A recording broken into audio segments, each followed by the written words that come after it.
Hello and good morning.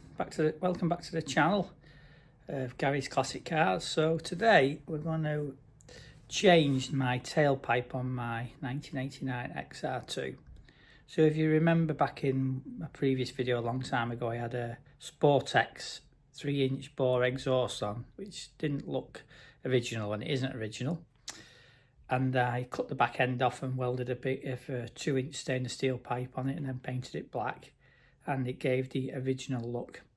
Well, the other night, on another previous video I've just done, Andy, my friend, who's bought another Quantum, which is a Fiesta based kit car, brought his exhaust up for a repair because he couldn't find one pretty quick, so we're just gonna put a patch round it, and he's happy as Larry.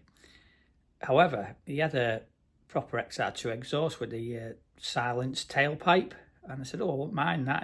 As Andy does, oh, just take it off my hands, you can have it. So what we did, we cut it off and made him a new bracket and a new bit of 2-inch stainless pipe, welded that on for him, and he kindly gave me his tailpipe, which I've got over on the bench there. So I've dressed it up slightly, re-welded the support bracket on in the original position where it should have been, because whoever had done it on the Quantum had moved the support bracket further back towards the end of the tailpipe so you could see where it was originally.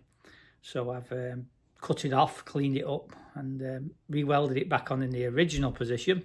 Just needs painting now, and we're going to fit it onto this Sportex exhaust that's on my XR2, so it will give me a little bit of a quieter sound, which is what I want, because it drones a little bit at 60 mile an hour, and it will give the original look. So what we'll do, we'll jack the vehicle up. I'm going to mark up on the new exhaust, sorry, on the existing exhaust where I need to trim it off. I'm going to cut it off in position. Then I'm going to get my welder out and we're going to tack it on in position in the bracket so I know everything's honky-dory. And if I can weld it in the same situation without taking it off, I will do. If not, I'll whiz the back box section off because it has got a clamp underneath. And we'll weld it up, paint it up, put it back on, and fingers crossed, an hour's work or so, and we'll be all up and running. So we'll move on now and I'll get the car jacked up. Okay, so what we've got here, I've jacked it up now, put an axle stand under as well, just to aid stability, because you never know when these the jacks go down a little bit sometimes, so you just got to be on the safe side. So what I've got on the floor there, that piece is the new tailpipe, and obviously this is my piece we've got to take out. So what we've got to do now is just cut off the pipe. I've done a little black mark on it there, probably about 6 inches past the support bracket.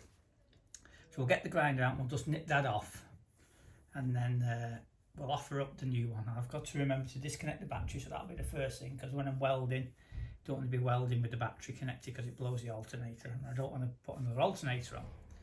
So what I'm going to do now is just going to cut off camera, get the grinder out, the extension lead, etc, etc, and we will get the battery disconnected and the exhaust pipe cut off. Okay, so after a bit of jiggery pokery and having a bit of a disaster because me MIG welder run out of wire, I had to drag the TIG welder out. We finally got the exhaust tailpipe grafted on. It was, in fact, a bit of cutting and carving on the existing because the angle was all wrong, but we've ground it all up and it doesn't look like it's ever been touched now, which is great. So I'm going to trial fit it, and then the next move is to I've got some black, give it a clean up with some thinners and sandpaper, and we'll give it a coat of black paint, and then we'll pop it back on the car, and let's have a see what it sounds like. Hopefully it can't be any worse than what it was. It's going to be a lot quieter with a bit of luck, so I'm going to be happy, I think, and we'll speak to you soon. Okay, so we trial fitted it on. I just thought I'd fire it up, see what it sounds like, and it sounds lovely. I'll give it a bit of a blip. It just sounds like an XR2.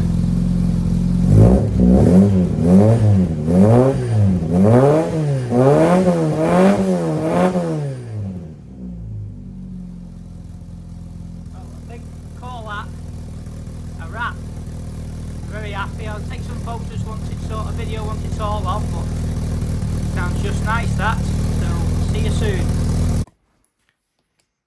Okay, so we're now all finished on the exhaust upgrade. Does look a bit more original at the back there now. Coming virtually just to the slightly to the right of the rear fog lamp, so we're all happy. I just give it a quick clean up underneath while I was at it and just readjusted the handbrake cable because it stretched a bit.